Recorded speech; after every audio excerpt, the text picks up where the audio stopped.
Hi everyone, welcome to my channel. मैं हूं शिवानी। आज फ्राइडे है और हर फ्राइडे पे हमारे चैनल पे होता है कमेंट चर्चा का डे। यानी कि आपके कमेंट्स को पिक करके उसमें आपने मुझसे जो भी पूछा होता है उसका आपको रिप्लाई मैं देती हूँ। तो आज मेरे पास जो कमेंट है ना, एक से एक बढ़िया कमेंट है और आपको बहुत कुछ जानने को मिलेगा और एक अच्छी कॉन्वर्जेशन हम इस वीडियो में क्रिएट करने वाले हैं। तो सारे कमेंट्स को जरूर से सुनिएगा। वीडियो के एंड तक बने रहिएगा। और आपके मन में भी कोई सवाल है, अगर कुछ आप मुझसे पूछना चाहते हैं, तो इस वीडियो के नीचे कमेंट सेक्शन में अपना सवाल आप मुझे लिख सकते हैं। ये वीडियो अच्छी लगे, कुछ भी अच्छा लगे इस वीडियो में, तो प्लीज एक थम्स अप करके लाइक जरूर कीजिएगा।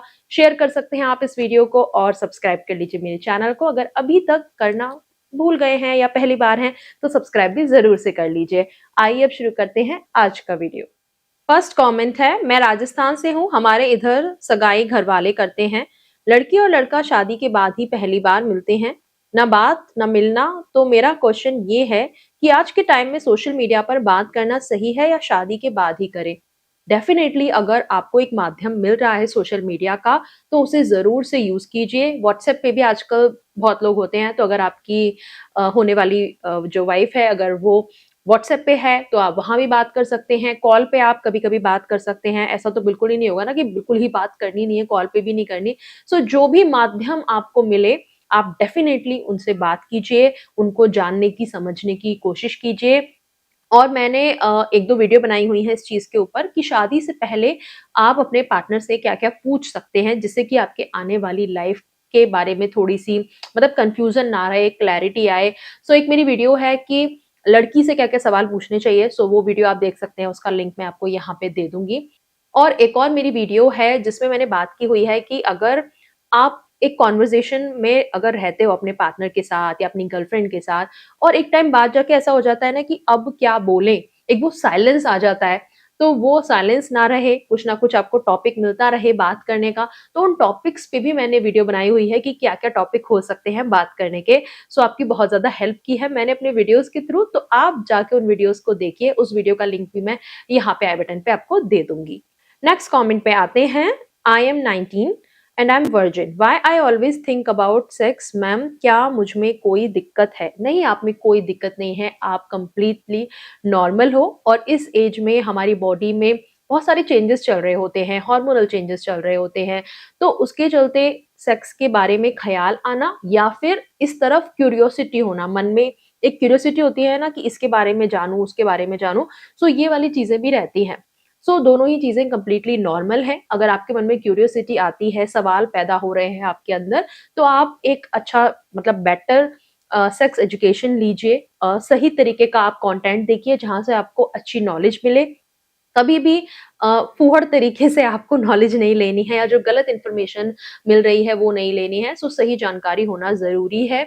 इसके अलावा अगर आपके मन में, जैसे आपने बोला, डिजायर्स भी आती हैं, मन करता है अगर इस तरफ कुछ करने का, सो उन डिजायर्स पे आप कंट्रोल कर सकते हैं खुद से ही। अपना माइंड को थोड़ा सा डाइवर्ट करने की कोशिश किया कीजिए।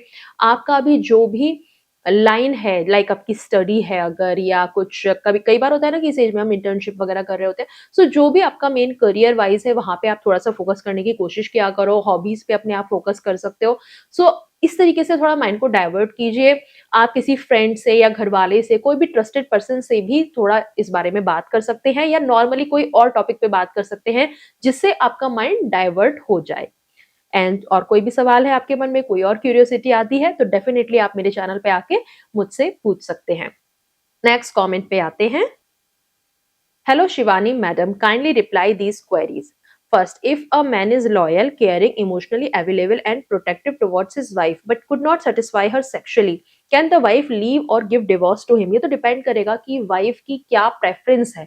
अगर उसकी प्रेफरेंस एक शादी में सिर्फ और सिर्फ सेक्सुअली सेटिस्फाइड होना ही है, सो डेफिनेटली फिर तो वो हो सकता है छोड़ देगी। लेकिन मैं दूसरे पहलू पे भी आती हूँ। एक मैन क्या सिर्फ सेक्सुअली सेटिस्फाई अपनी फीमेल पार्टनर को पेनिट्रेटिव सेक्स करके ही कर सकता है? नहीं, और भी बहुत सारे तरीके होते हैं। सो अगर कहीं पे भी आप उस तरीके से लैक कर रहे हो, जैसे कि आपकी वाइफ का थोड़ा ज्यादा डिमांड है, या आपका टाइमिंग थोड़ा कम है तो इस तरीके से अगर कोई प्रॉब्लम अगर आप फेस कर रहे हो, इसका मतलब ये नहीं कि शादी खत्म कर देना ही एक ऑप्शन होता है, और बहुत सारे ऑप्शन होते हैं। आप ओरल सेक्स कर सकते हो, आप टूल्स ऐसे यूज कर सकते हो, सेक्स टॉयज होते हैं जिनका आप यूज कर सकते हो, आप फिंगरिंग कर सकते हो। मतलब सेक्सुअली सेटिस्फाई अगर वो नहीं है आपकी वाइफ, तो डिवोर्स दे देना या शादी को खत्म कर देना ये कोई तरीका नहीं है। आप दोनों अगर चाहो तो मिलके उसके बेटर सोल्यूशन निकाल सकते हो। डेफिनेटली आपकी शादी में और भी कई तरीके के प्रॉब्लम्स चल रहे हैं जिसके चलते शायद वो शादी वहां तक पहुंच जाती है कि अभी कंटिन्यू नहीं करना, क्योंकि जहां तक मुझे लगता है एक फीमेल के लिए और भी बहुत सारी चीजें हैं जो एक शादी में मैटर करती हैं, ना कि सिर्फ सेक्सुअली सेटिस्फाई होना। और जिसका मैंने सोल्यूशन वो भी बता दिया, अगर वो भी अगर केस है तो उसका भी सोल्यूशन है। शादी खत्म कर देना is not a solution. Second आपने पूछा है, some experts say that too much masturbation by men can reduce his physical strength, but the same body fluid is released in the real sex by him. Then why does not husband get physical weak in repetitive sex? देखिए body fluid मतलब निकल रहा है, sperm निकल रहा है, discharge हो रहा है, उसकी वजह से कोई कमजोरी नहीं आती है। वो एक आदमी मल्टीपल टाइम्स भी कर सकता है। जो कमजोरी सच बोला जाता है ना, वो कई बार जब आप एडिक्ट हो जाते हो, एडिक्शन चाहे मैस्टरबेशन का हो चाहे वो सेक्स का हो, वो आपको मेंटली भी टायर्ड बनाता है, वो आपको फिजिकली भी कहीं ना कहीं थकाता है। सो दोनों ही केसेस में अगर आप एडिक्ट हो जाते हो तो वो आपको टायर्डनेस की तरफ ले जाता है, मेंटली भी और फिजिकली भी और इमोशनली भी। कई बार आप गिल्ट वगैरह में चले जाते हो, नेगेटिव थॉट्स में चले जाते हो। सो ओवरऑल दोनों में से किसी का भी अगर आप एडिक्शन रखोगे तो वो हार्मफुल है। अब यहाँ पे एक चीज ये है कि मेस्टुर्बेशन की एडिक्शन होना बहुत ज्यादा इजी है, क्योंकि वहां पे आप खुद से ही मतलब सिर्फ आप ही इन्वॉल्व हो, जबकि सेक्स में आप अपने पार्टनर का मन भी देखोगे, उसकी अवेलेबिलिटी देखोगे। कई बार पीरियड्स के चलते आप नहीं कर पाते हैं, कई बार और सिचुएशंस ऐसी होती है नहीं कर पाते हैं। शुरू शुरू का हनीमून पीरियड्स अगर हम निकाल दें तो रेगुलर बेसिस पे एक हस्बैंड वाइफ के बीच में हो सकता है महीने में सिर्फ 5-7 बार या मैक्सिमम 10-15 बार इतना ही होता हो। मतलब हर डे पूरा महीने तो कोई भी नहीं करता है, और कई बार बहुत सारे सर्कमस्टेंसेस के चलते उतना भी नहीं हो पाता है। जैसे कि कई बार हमारे त्योहार आ जाते हैं तो हम थोड़ा सा उस टाइम पे अवॉइड करते हैं, कई बार मूड नहीं होता है, कई बार पीरियड्स जैसे हो गए। सो दोनों ही केसेस में यहाँ पे क्या है ना कि आपके पास आपका पार्टनर की रिक्वायरमेंट मतलब रहती है, उसका भी मूड मैटर करेगा, इधर आपका भी मैटर करेगा। स्ट्रेस इतना है लाइफ में, रिस्पॉन्सिबिलिटी आ जाती है लाइफ में इतनी कि वैसे ही थोड़ा थोड़ा सा डिजायर कम हो जाता है। So there is a difference. और इनमें क्या क्या डिफरेंस है मैस्टरबेशन में और सेक्स में, और कैसे एक दूसरे से कंप्लीटली डिफरेंट है, इनका कोई मतलब आपस में कंपैरिजन नहीं करना चाहिए, उसके ऊपर मैंने डिटेल में बात की हुई है। आप मेरी वो वीडियो जरूर देखिए और आपको थोड़ी सी क्लैरिटी मिलेगी। मैं यहाँ पे लिंक दे दूंगी उस वीडियो का। नेक्स्ट कमेंट पे आते हैं। शिवानी दीदी, psychological cause behind cause of fetish towards something like leather outfits etc, how to control continuous thoughts about it, if we want to discuss with our partner or crush then how to discuss it। okay, हम एक एक करके इस पे बात करते हैं। देखिए किसी भी तरीके की कोई फेटिश आ जाना, ये किसी आपके बचपन का ट्रॉमा हो सकता है, कुछ आपकी बचपन की ऐसी मेमोरी हो, कुछ आपने मतलब गो थ्रू किया हो उसकी वजह से हो सकता है, या साइकोलॉजिकल रीजन तो कोई भी हो सकता है। आप इसको जब डायग्नोस करवाओगे तो आपको ज्यादा बेटर तरीके से उसके बारे में पता चलेगा, जो कि आपका सेकंड क्वेश्चन भी था कि इसके बारे में कॉन्टिन्यूस थॉट्स आते हैं। पहला तो आप खुद से ट्राई कर सकते हो अपने थॉट्स को डाइवर्ट करने का। आप माइंडफुल भी हो सकते हो, थोड़ा सा बैठ के सोचिए अपने फेटिश के बारे में, क्या इसके चलते आप अपना या किसी और का नुकसान कर रहे हो मेंटली या फिजिकली। तो अगर ऐसा है तो देन फिर आपको किसी हेल्प की जरूरत है। और अगर आप इन थॉट्स को खुद से कंट्रोल कर पा रहे हो, या फिर आप अपना या किसी अपने पार्टनर का या दूसरे जेंडर का नुकसान नहीं कर रहे हो इसके चलते, ये बस ऐसा ही है जैसे कि फुट फेटिश होती है कि फीट्स अच्छे लगते हैं, तो इसमें कुछ भी ऐसा नहीं है कि हार्मफुल है, कुछ भी आप मेंटली किसी को हार्म कर रहे हो, किसी की फीलिंग्स को हर्ट कर रहे हो या किसी को फिजिकली हर्ट कर रहे हो। तो अगर ऐसा कुछ नहीं है तो आप उसको अपने पार्टनर के साथ एंजॉय भी कर सकते हो। लेकिन अगर ऐसा कुछ है कि जो बहुत ज्यादा आपके ऊपर हावी हो रहा है, जिससे आप हर्ट भी कर रहे हो दूसरे को या अपने को, देन उसमें थोड़ा सा फिर आपको हेल्प की जरूरत लग सकती है। तो खुद से कंट्रोल नहीं हो रहा तो आप थेरेपी ले सकते हो उसके लिए, एंड तीसरा जो आपने पूछा कि पार्टनर से कैसे डिस्कस करें, तो आप जब अपने पार्टनर के साथ ऐसा फील करो कि आप उनके साथ ऑनेस्ट ओपन कम्युनिकेशन कर सकते हो, आपको ऐसा लगता है कि उस लेवल पे हम पहुंच चुके हैं, तो तब आप उनसे ओपनली इसके बारे में बात कर सकते हैं कि मुझे ये चीज अच्छी लगती है या ये मेरी फेटिश है। एंड उसके बाद उनका जो भी रिएक्शन होता है, पॉजिटिव नेगेटिव जो भी है, उसके बेस पे फिर आप उस कॉन्वर्जेशन को आगे बढ़ा सकते हैं। सो इसके बारे में आप ओपनली एंड थोड़ी लंबी चर्चा इस पे कर सकते हैं। नेक्स्ट कमेंट पे आते हैं। मैम, मेरे मन में एक क्वेश्चन है। मैंने बायो में पढ़ा है कि ह्यूमन सीमन में बिलियंस में स्पर्म होते हैं और विमेन का सिर्फ एक एग। तो इस हिसाब से मुझे लगता है कि फर्टाइल पीरियड में अगर इंटीमेसी हो जाए तो बहुत ज्यादा चांस है प्रेगनेंसी के। बट विमेन मैरिज के कुछ महीनों या सालों बाद प्रेगनेंसी होती है।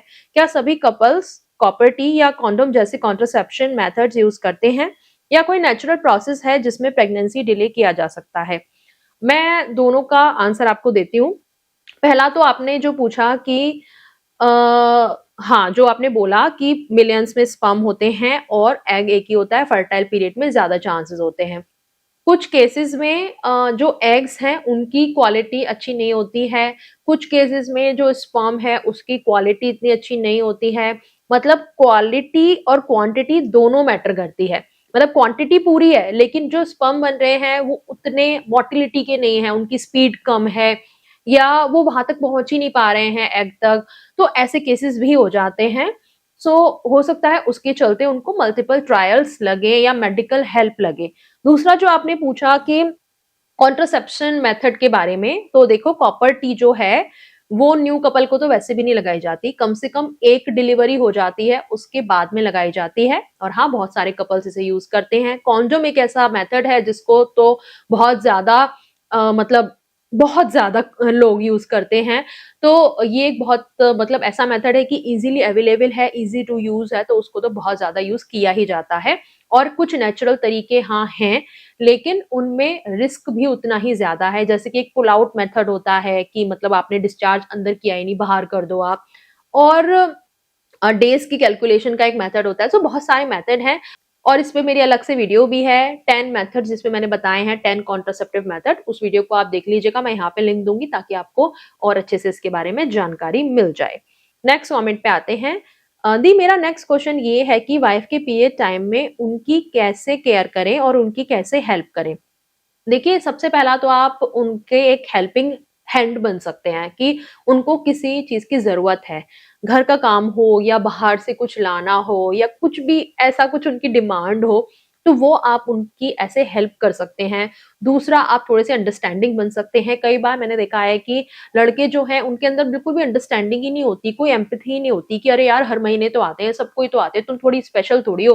तो ऐसी बातें बहुत ज्यादा हर्ट करती हैं यार। हर किसी के पीरियड्स अलग तरीके के होते हैं, किसी को ज्यादा दर्द होता है, किसी को कम होता है, किसी को कुछ और प्रॉब्लम होती है।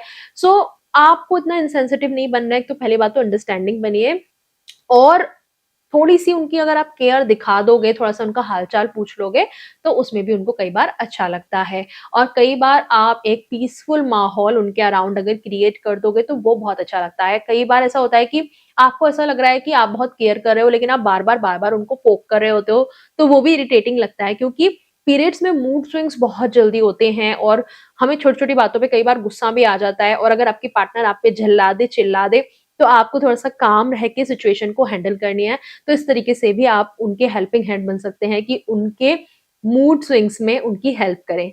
नेक्स्ट कमेंट पे आते हैं। How to increase men part size? देखिए, मेल पार्ट को आप कोई भी दवाई, क्रीम वगैरह से ऐसे कोई इंक्रीज नहीं कर सकते, ना ही कोई इसकी साइंटिफिक मतलब कैसे समझाऊं, मतलब साइंटिफिकली कुछ ऐसा देखा नहीं गया कि इसके थ्रू हो रहा है। मतलब क्लेम करने वाले बहुत मिल जाएंगे लेकिन ऐसे कुछ विजिबल रिजल्ट आपको नहीं मिलने वाले। आप अपनी स्किन का मे बी टेक्सचर अच्छा कर लो, और मे बी वहां पे आप थोड़ी सी टैनिंग वगैरह अगर हो रही है तो वो कम कर लो, लेकिन एक्चुअल एक्चुअल साइज में चेंज बहुत बहुत मतलब रेयर होगा, अगर होगा तो, या नहीं ही होता है मोस्ट प्रोबेबली, जहां तक मुझे जानकारी है। और इसका एक इकलौता सोल्यूशन है सर्जरी कराना। और मैं आपको रिकमेंड करूंगी कि आप किसी सर्जन से या यूरोलॉजिस्ट से जाके आप कंसल्ट कर सकते हैं। और अगर वो आपको गाइड करें कि ऐसा कोई मेथड है जिससे आप कर सकते हैं ऐसा, सो मे बी वो आपको बेटर गाइड कर सकते हैं, जहां तक मेरी जानकारी है। सो ओनली सर्जिकल प्रोसीजर से ऐसा किया जा सकता है। नेक्स्ट कमेंट पे आते हैं। Hello Shivani, I hope you are fine. Yes I am, thank you, I hope you are also fine. My question is, क्या हस्बैंड वाइफ का ब्रेस्ट मिल्क पी सकता है क्या? ओके, देखिए डिपेंड करेगा कि उसको क्यों पीना है। पहला, क्या उसको क्यूरियोसिटी हो रही है? कई बार होता है ना कि नई नई चीजें होती हैं, तो हस्बैंड को लगे कि यार मुझे ट्राई करना है, सो फॉर ट्राई, या करके देखता हूँ कैसा टेस्ट है या क्या है, तो इस क्यूरियोसिटी के चलते अगर वो करना चाह रहे हैं तो डेफिनेटली कर सकते हैं। तो ब्रेस्ट मिल्क मतलब ऐसा है कि एक बच्चे के लिए वो पोषण है, उसका खाना है, उसका पानी है, तो डेफिनेटली ऐसा तो है नहीं कि आपके हस्बैंड को उससे कुछ नुकसान हो जाएगा, तो वो ट्राई करके देख सकते हैं। एंड जहां तक बात रही कि उनको अगर एक्सेसिव मतलब करना है और जैसे बच्चा करता है उस तरीके से करना है, सो मैं आपको थोड़ा सा एक बॉडी के बारे में बता दूं। जब ब्रेस्ट मिल्क प्रोड्यूस करती है ना हमारी बॉडी, तो उसका एक साइकिल होता है। जैसे कि बच्चे को थोड़े थोड़े देर में भूख लगती है या प्यास लगती है तो वो ब्रेस्ट मिल्क लेता है, और जिस हिसाब से बच्चा ब्रेस्ट मिल्क लेता है उसी हिसाब से हमारी बॉडी धीरे धीरे धीरे धीरे करके उस रूटीन में ढल जाती है। जैसे बच्चे की नीड होती है, उसको जितना दूध चाहिए, जितने जितने समय पे चाहिए, उस हिसाब से हमारी बॉडी वो दूध को मतलब प्रिपेयर कर रही होती है। अब सोचो कि एक दिन आपका हस्बैंड बोले कि मैं हैवी एक्सक्लूसिव ब्रेस्ट मिल्क ले लेता हूं, तो आपकी बॉडी ने जब वहां पे निकाल दिया तो आपके बच्चे के लिए वो बचेगा ही नहीं जब तक कि आपकी बॉडी की वो साइकिल खत्म नहीं हो जाती। सो अगर आपका हस्बैंड रेगुलर बेस पे ऐसा करेगा तो मे बी शुरुआत में ऐसी सिचुएशन हो कि आपका बच्चा भूखा रह रहा है। अब एज अ मदर आप खुद सोचो कि आप अपने बच्चे को, जिसको भूखा है, जो वो प्यासा है, उसको आप अपनी बॉडी को मतलब दोगे या ब्रेस्ट मिल्क को दोगे, या एक ऐसे पर्सन को दोगे जिसकी बस वो मतलब फैटिश है या क्या है, किस लिए वो कर रहा है, आई डोंट नो आपका हस्बैंड। सो आप खुद सोच के देखो कि किसको ज्यादा जरूरत है उसकी। एंड एक और चीज मैं बताती हूँ, अगर आप बोलो कि मैं रेगुलर अपने हस्बैंड को मतलब अगर दे रही हूँ या हस्बैंड ले रहा है रेगुलर बेस पे, सो मेरी बॉडी में भी उस हिसाब से ढल जाए, सो ऐसा पॉसिबल ही नहीं है। आप खुद सोच के देखो कि सुबह में इतना एक्सक्लूसिव ब्रेस्ट मिल्क अगर हो गया, फॉर एग्जाम्पल जैसे सुबह में आपके हस्बैंड ने लिया, ये बहुत ही हाइपोथेटिकल सिचुएशन से मुझे समझाना पड़ रहा है, हंसी भी आ सकती है लोगों को, लेकिन मैं चाहती हूँ कि आप इसके पीछे की साइंस को समझें। तो अब हम बात करते हैं जो हम पहले बात कर रहे थे। तो मान लीजिए कि हस्बैंड ने 1 गिलास के करीब पूरा दिन में ब्रेस्ट मिल्क पिया। अब जैसे बच्चा बार बार पीता है, वैसे तो हस्बैंड नहीं लेगा ना, मे बी जब इंटीमेट टाइम पे आप रात को कुछ कर रहे हो, मे बी उस टाइम पे उसने ले लिया, और 1 गिलास मैंने एग्जाम्पल बोला है, ठीक है, तो मतलब एक की क्वांटिटी थोड़ा इजी होता है ना, ठीक है आगे बढ़ते हैं।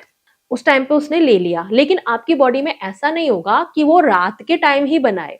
बॉडी में कम्युनिकेशन क्या है, बच्चे को एक्स्ट्रा मिल्क चाहिए तो उसको रेगुलर बनाना है।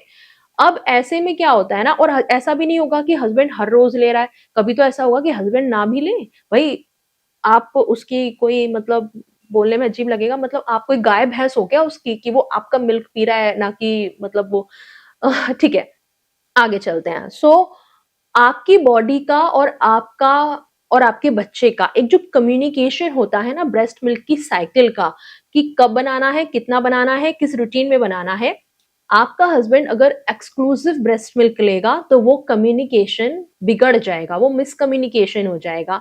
तो जैसा मैंने पहले कहा, पहले सिचुएशन क्रिएट होगी कि बच्चे को जो मिलना चाहिए, खाना पीना, उसका जो पोषण मिलना चाहिए वो नहीं जाएगा, और अगर आपकी बॉडी इस साइकिल में ढल गई तो एक टाइम बाद जाके आपको प्रॉब्लम होने वाली है कि आपके अंदर फिर एक्सेसिव मिल्क प्रोड्यूस हो रहा है जो कि यूज नहीं हो पा रहा। बच्चा तो उतना ही पिएगा जितना उसको जरूरत है। अब जो ये एक्सेस मिल्क बनने लगेगा ना, इसकी वजह से आपके ब्रेस्ट में हैवीपन रहेगा, आपको ब्रेस्ट में पेन रहेगा, आपको लीकेज हो सकती है, मतलब ब्रेस्ट इतने भारी हो गए, दर्द उसमें हो रहा है कि भाई ब्रेस्ट मिल्क लो, लेकिन आप नहीं ले रहे हो तो वो लीक होने लगेगा, अपने आप ही बहने लगेगा, आपके कपड़े खराब हो सकते हैं उससे। कई बार ऐसी सिचुएशन में लोग वो पैचेस लगाते हैं, और आप बहुत ज्यादा अनकंफर्टेबल सिचुएशंस में भी हो जाते हो। सोचो आप बाहर गए, किसी फंक्शन में गए और आपका लीकेज होने लगा, सो ऐसी सिचुएशंस भी हो सकती हैं। सो बेसिकली आपका जो एक रिदम है, जो एक रूटीन है आपके बच्चे के साथ, आपकी बॉडी के साथ, वो टूट सकता है ऐसी सिचुएशन में। सो एट द एंड मैं ये बोलना चाहूंगी कि देखो, बुरा मत मानना, पर्सनली मत लेना, ऐसे थोड़ा सा एक्सप्लेन करना जरूरी था क्योंकि ये क्वेश्चन मेरे पास पहले भी आ चुका है और मैं थोड़ा मोटा मोटा इसको एक्सप्लेन कर देती थी, पर आज मैंने सोचा कि इस पे बात कर ही लेते हैं कि देखो, अगर थोड़ी सी क्यूरियोसिटी है, थोड़ा सा मतलब ऐसा मन में लगता है कि यार ट्राई करके देखते हैं, डेफिनेटली आप कर सकते हो। लेकिन अगर आप सोचो कि भाई रेगुलर बेस पे जैसे बच्चा पी रहा है मुझे भी पीना है, सो शी इज नॉट, मतलब your wife is not your cow और बुफेलो या कुछ भी। आजकल तो काउ और बुफेलो को भी इतना वो किया जाता है ना, क्या बोलते हैं उसे, टॉर्चर किया जाता है मिल्क के लिए। एंड क्योंकि वो अडल्ट्रेशन के साथ मिल्क आ रहा है तो वो अगेन हार्मफुल है हमारे लिए। सो किसी के ऊपर भी, मतलब उसके बच्चे के अलावा अगर और लोगों का लोड है मिल्क के लिए, सो उसकी बॉडी डेफिनेटली हार्म करेगी उसको। आई होप बहुत बड़ा एक्सप्लेनेशन हो गया, आप लोग समझ पाए होंगे इसके बारे में। नेक्स्ट कमेंट पे आते हैं।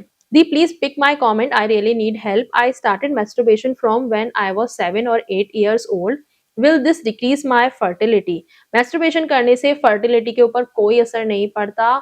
एंड अगर आप फेस कर रहे हो कुछ ऐसा issue, then you can contact जो भी प्रोफेशनल्स हैं, डॉक्टर्स हैं, उनको आप उस पर्टिकुलर प्रॉब्लम के साथ जाके कंसल्ट कर सकते हैं, वो मैस्टरबेशन की वजह से नहीं है। नेक्स्ट कमेंट पे आते हैं। शिवानी, सब ऐसा क्यों बोलते हैं कि एक लड़की हमेशा लड़के के बच्चे की माँ बनती है, क्या वो बच्चा उस लड़की का नहीं होता? देखो, ये तो बस सेइंग है, कहने के लिए कह देते हैं, क्योंकि कई बार ऐसा होता है ना कि एक मतलब फीमेल के बच्चा हुआ तो मतलब वो तो पता है ना कि इसका बच्चा है, सामने है मम्मी उसकी, लेकिन फादर के नाम से एसोसिएट किया जाता है क्योंकि कहीं ना कहीं फादर का सरनेम उस बच्चे को मिलता है, उस फादर के जो खानदान का लीनिएज है वो होता है, तो इसलिए कहने को कह दिया जाता है। इसका मतलब ये नहीं है कि यही फैक्ट है और सिर्फ वो पापा का ही बच्चा है, ऐसा कुछ नहीं है। और अगर आपको ऐसी बातें अजीब लगती हैं या आपको माइंड में लगती हैं ऐसी कि नहीं होना चाहिए, तो आप इन पे सवाल उठा सकते हैं। आपके सामने अगर किसी को ऐसा बोला जाए या आपको ऐसा बोला जाए तो आप वहीं पे उन्हें टोक सकते हैं कि नहीं ऐसा मत बोलो, ऐसा थोड़ी ना होता है, दोनों का है ना। तो आप इस तरीके से टोक सकते हैं, अदरवाइज इतना कोई माइंड करने की जरूरत नहीं है। इट्स बस जो कहने का तरीका है वही चला आ रहा है, बट ऑलवेज हम चेंज ला सकते हैं। और चेंज कहाँ से शुरू होता है? अपने घर से ही शुरू होता है, ठीक है? तो आप वहां से चेंज लाना शुरू करिए।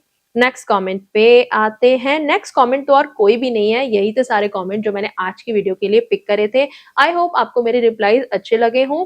आज के कमेंट चर्चा में पर्सनली मुझे तो बहुत मजा आया क्योंकि सारे ही कमेंट्स बहुत ज्यादा इंटरेस्टिंग थे। अगर आपके मन में भी ऐसे कुछ इंटरेस्टिंग सवाल हैं तो जल्दी से लिख डालिए कमेंट सेक्शन में। अभी मैं चलती हूँ, मिलूंगी आपसे अगले वीडियो में एक नए टॉपिक के साथ या फिर कुछ कमेंट्स के साथ। बने रहिए मेरे चैनल पे, सब्सक्राइब कर लीजिए। अभी के लिए इतना ही, बाय, टेक केयर।